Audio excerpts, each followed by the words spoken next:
Caldecott Committee.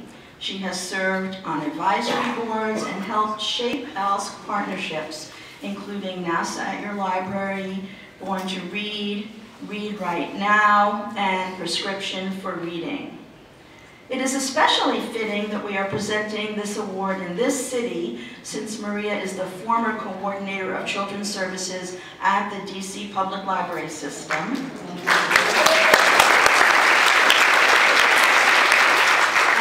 A long-time literacy consultant and advisory board member for various educational nonprofits here. She has continuously found innovative ways to bring quality children's literature to families in the DC area and beyond, lending her vision and wisdom to shape programs at the local, national, and international levels, and always striving to allow children to see themselves in the books they read and in the images they view. Maria is also an educator and author. She was an adjunct professor in the College of Information Studies and in the College of Education of the University of Maryland. And while there, she served on the advisory council to the team that created the International Children's Digital Library. Her belief in the importance of books for all children in multiple formats and multiple languages was clearly articulated in the years when online books, particularly for children, were a rare commodity. She's the co-author with Susan Hepler of Books Your Kids Will Talk About, and a contributor to Anita Silvey's book, Children's Books and Their Creators. Well, she is technically now retired. She works part-time as a children's book buyer for Politics and Prose, one of the most highly regarded independent bookstores in the country. And she served as chair of the judging committee for the 2019 Walter Dean Myers Awards, known as the Walters, for Outstanding Children's Literature. The Walter Awards recognize titles by diverse authors that feature diverse main characters and address diversity in a meaningful way.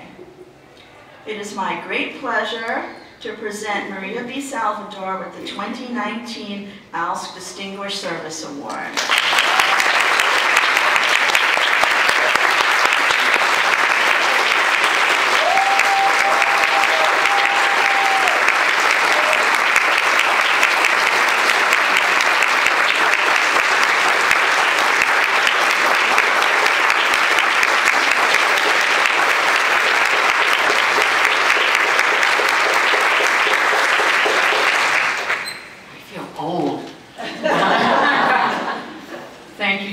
Thank you all for being here.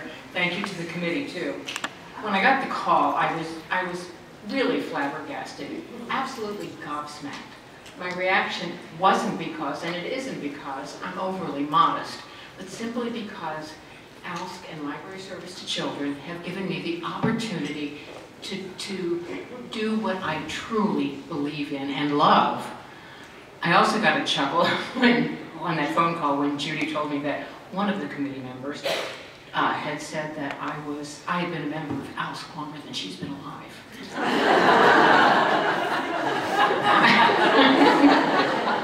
That's a little bit scary. ALSC and Library Service to Children have allowed me to be an authority and not an authoritarian with young people. I've had the opportunity to work with some legends in the field, including some of the brightest, most innovative librarians, authors, illustrators, and publishers. I've also worked with children and young people, as well as the adults and organizations in their lives. And it's been just plain fun. Maybe not always, but most of the time. And I've learned a lot along the way. One thing that I figured out is that libraries provide opportunities for unanticipated leaders. You know, all leaders sometimes emerge unexpectedly. Back in the olden days, which really feel like yesterday to me,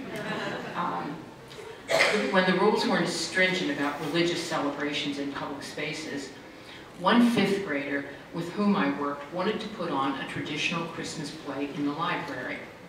She scripted it, even though she struggled with reading, cast herself and her siblings in lead roles, encouraged, or maybe strong-armed other kids in the neighborhood to take on minor roles, made sure everyone had the appropriate costumes. Think pajamas, scarves, robes. Marketed the play and made sure that there were some relatives in the audience for the one and only performance. I'm sure many of you have read about the Herdman Kids and Barbara Robinson's Best Christmas Pageant Ever. Well, I'm here to tell you that this novel was based on my experience with these children. Though the kids didn't set the library on fire like the Herdman kids did to an outhouse, I'll never forget that experience. And neither will the branch manager. I'm afraid we contributed to her early retirement. That experience, however, led to the start of a regular book club at this 5th grader's urging. Remember the kid who couldn't read very well? The kids chose the books they wanted to read. Many seemed easier than their ages and grades would have suggested, but gradually confidence and skills grew. And as a community reader, and as a community of readers formed, a connection was made that exists to this day. My 5th grade Herdman child has since retired from, I told you I'm old, has since retired from the Metropolitan Police Department and now works in private industry. She remains a leader, not only in her family, but in the community. And we're still in touch.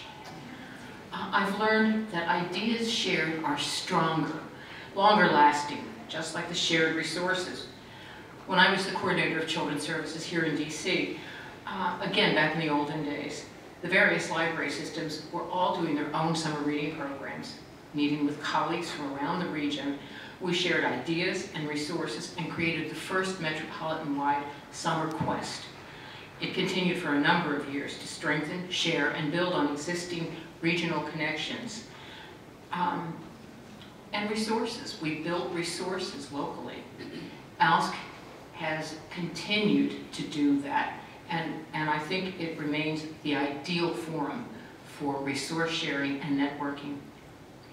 I know that libraries can play a crucial role in helping children make their own decisions. Consider the impact made when children are introduced to artists, and artistic styles in different media, to different ways that language is used to convey information, tell a story, to engage readers or viewers. What better way to encourage critical thinking, and we need it so badly these days. There are also connections to be made between the information seeker and information.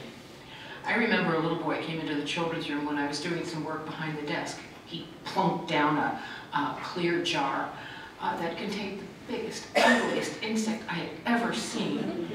He said simply, "Hey lady, what's this?"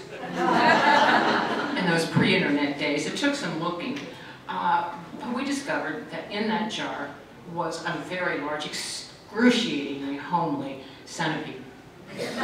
While I'm still not fond of these creatures, I remember the boy who knew where to go to get help to navigate his need for information. It's really all about connections, how libraries help build and strengthen communities both in and out of the library. A teacher friend of mine let me know that she had a breakthrough with one of her 2nd grade students. They connected over a book that the child had received from her incarcerated mother, who was part of a family literacy program which was co-sponsored by the public library and held in prison. I took Eloise Greenfield to jail once. The teacher and the child and the incarcerated parent had made an unexpected connection in spite of distance and difficulties. Times change, resources change, expectations may change, but some things don't change.